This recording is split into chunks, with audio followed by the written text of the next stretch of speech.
Baik, Assalamualaikum warahmatullahi wabarakatuh. Selamat bertemu lagi dengan saya di mata kuliah Teknik Awatan Objek Biologi. Oke, sekarang di pertemuan ke-6 ya, untuk mata kuliah Teknik Awatan Objek Biologi.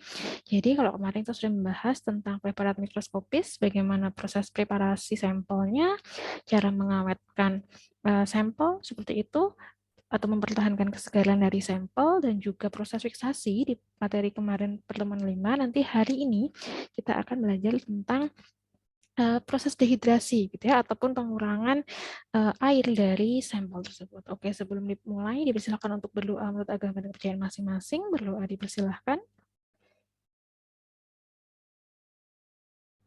Oke, berdoa selesai. Baik, saya akan share screen untuk materi kita pada minggu ini.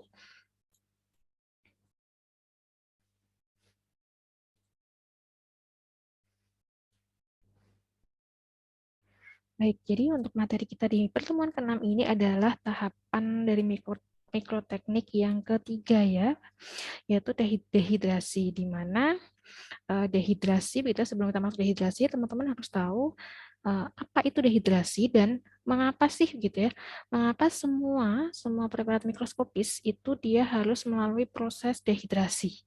Oke, silakan teman-teman bisa tuliskan terlebih dahulu jawaban dari pertanyaan tadi begitu di buku catatan kalian ya. Jadi kenapa hampir semua preparat mikroskopis yang akan kita buat begitu harus melalui proses dehidrasi. 1 menit ya dari sekarang ya.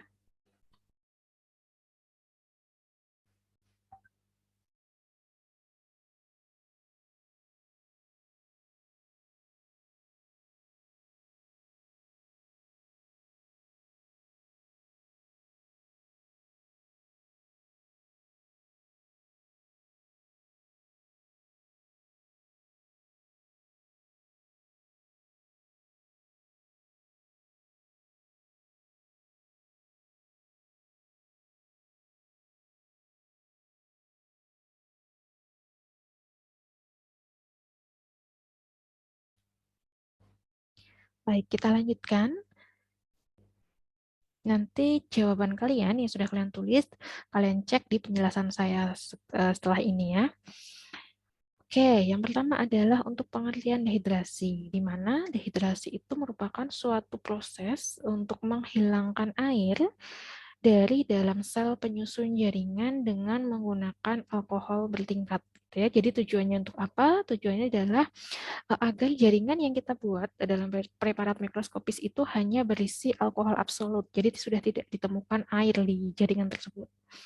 Nah, tahapan dehidrasi ini itu harus sempurna, gitu ya, harus benar-benar sempurna, benar-benar bersih dari air, karena jika terjadi kegagalan begitu ataupun ketidaksempurnaan dari proses ini, itu dapat berakibat pada kegagalan di tahap-tahap selanjutnya. Seperti jadi benar-benar pada proses dehidrasi ini air dari dalam sel atau jaringan itu harus benar-benar sudah hilang dan sudah tergantikan oleh alkohol absolut.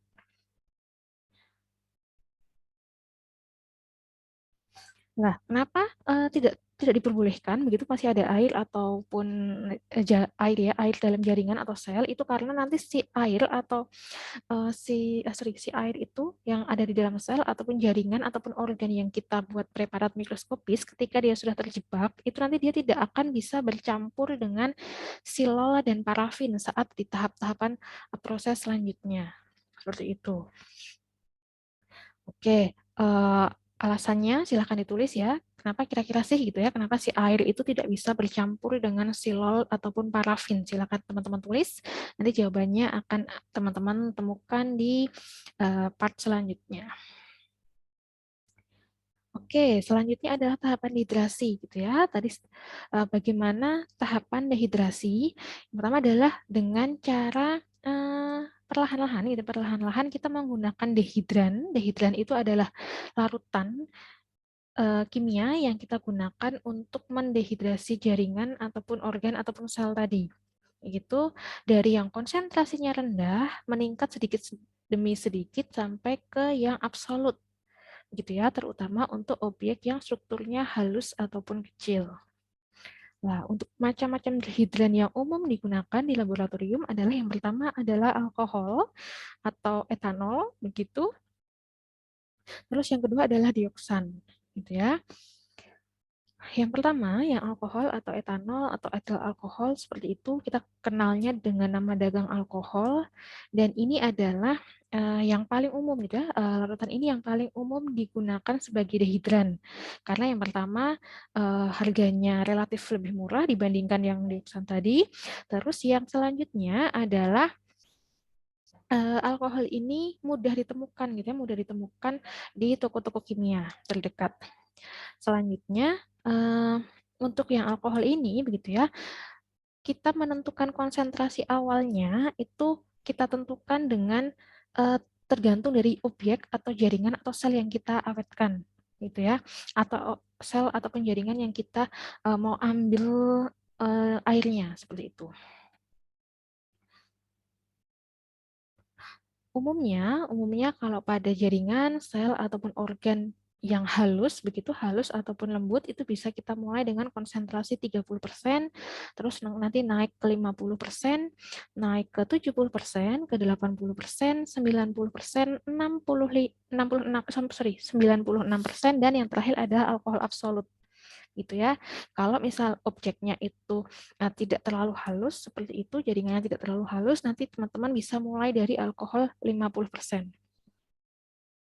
Nah, jika sebelumnya begitu ya, di tahap sebelumnya kan tahapan fiksasi ya. Kalau tahapan fiksasinya itu difiksasi dengan menggunakan campuran FAA gitu ya. F dan FAA-nya ini menggunakan alkoholnya 50%, berarti untuk memulai tahapan dehidrasi ini itu teman-teman sudah bisa mulai dari alkohol 50% gitu ya. Jadi tidak turun konsentrasi tetapi disesuaikan dengan proses fiksasi sebelumnya. Kalau pakai FA konsentrasi 50% ya berarti dehidrasinya sama. Minimal dari 50% baru naik ke 70%, 80, 90%, 96 baru alkohol absolut. Terus untuk yang fiksasinya menggunakan Abuin, itu dehidrasi awalnya bisa kita mulai dengan alkohol 70%. Sama halnya dengan proses fiksasi, kalau kemarin proses fiksasi itu kita membutuhkan larutan dengan jumlah 10 kali lipat dari volume jaringan yang kita awetkan lah. Sama halnya untuk dehidran ini juga kita menggunakan 10 kali lipat dari volume objek atau jaringan yang kita awetkan. Oke, jadi ada teknik dehidrasi begitu ya. Pengalaman saya itu memang dia prosesnya lama gitu, lama kita harus merendam dia beberapa jam seperti itulah. Biasanya untuk mempercepat proses dehidrasi itu kita bisa menggoyangkan botol yang berisi dehidran dan objek itu secara perlahan dan terus-menerus. Jadi kemarin saya ceritakan bahwa di proses fiksasi itu kan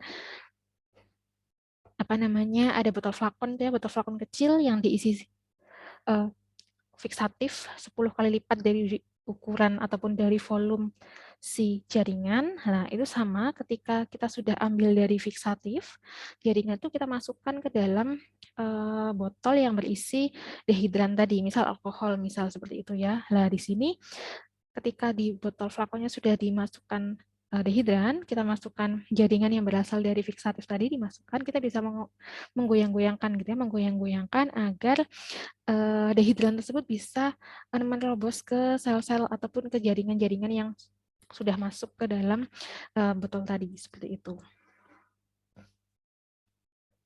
Oke, untuk durasi dehidrasi ini tergantung dari konsentrasi dehidrannya, terus juga macam jaringannya, begitu jaringan termasuk jaringan yang lembut ataupun jaringan yang keras, dan juga ketebalan jaringan. Tadi kemarin pernah sempat saya singgung untuk jaringan umumnya, gitu, umumnya untuk mempercepat semua proses itu kita ukurannya adalah 1 kali 1,1 cm gitu ya. Jadi itu umumnya bisa 1 jam saja untuk proses dehidrasi. Tapi kalau jaringannya itu lebih besar, lebih tebal, berarti otomatis durasi waktunya itu akan jauh lebih lama. Untuk selanjutnya, tadi setelah sampai ke konsentrasi 96% alkohol, begitu ya, untuk dia masuk ke alkohol absolut, seperti itu, proses perendaman jaringannya gitu ya, dengan tebal 2-4 mm itu perendamannya harus kurang dari 2 jam ya, karena alkohol absolut itu kan konsentrasi tertinggi ya, jadi takutnya kalau kelamaan di dalam alkohol absolut dia akan mengkerut jaringannya. Oke, kita pindah ke yang kedua atau dehidran yang kedua yaitu dioksan, di mana dioksan ini banyak digunakan juga di laboratorium karena memiliki sifatnya yang mudah bercampur dengan air dan dia juga mudah bercampur dengan silol gitu ya. Jadi sifatnya dia bisa bercampur air dan juga bisa bercampur dengan silol. Tapi negatifnya begitu ya, dia harganya jauh lebih mahal dari si alkohol. Nah, untuk konsentrasi awal yang umum dipakai itu biasanya mulai dari 50% yang direndam selama 3 jam untuk jaringannya. Kemudian dilanjutkan pada konsentrasi murni ataupun konsentrasi absolut 2 kali berurutan gitu ya dengan masing-masing waktu 3 jam.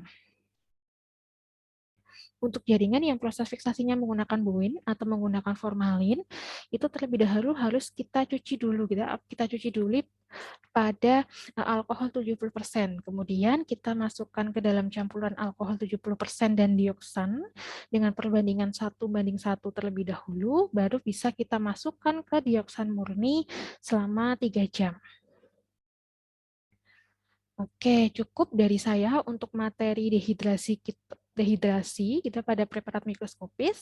Untuk pertanyaan ataupun diskusi lainnya bisa kita lanjutkan via Elita. Begitu. Assalamualaikum warahmatullahi wabarakatuh.